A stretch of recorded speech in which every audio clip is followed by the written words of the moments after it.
Anggota KPU Kota Denpasar Iwayan Arsajaya memaparkan, temuan daftar pemilih ganda telah diketahui dari DP4 dan hal yang sama juga disampaikan Bawaslu Kota Denpasar, sehingga pihak KPU yang tengah melakukan tahapan pencoklitan dari tanggal 15 Juli hingga 19 Agustus berupaya mengumpulkan data faktual di lapangan.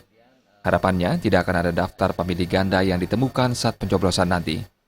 Tim yang turun langsung ke lapangan mendatangi satu persatu pemilih untuk mencocokkan dan meneliti data pemilih dari data KK dan KTP pemilih. Kami menemukan memang ada data atau data teridentifikasi ganda. Teridentifikasi ganda ini adalah yang tercatat lebih dari sekali. Nah, ini tentunya kami akan faktual, lakukan verifikasi secara faktual di lapangan. Apakah memang ditemukan seperti itu? Kemudian kami akan menanyakan kepada yang bersangkutan di mana dia akan memilih.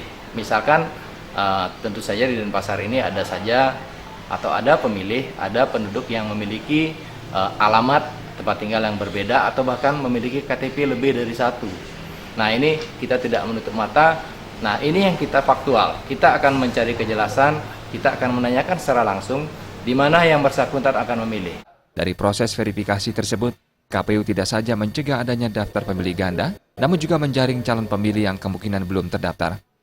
Dari data sementara, di Kota Denpasar terdapat 466.115 pemilih, 6.517 diantaranya merupakan pemilih pemula, dan 228 penyandang difabel.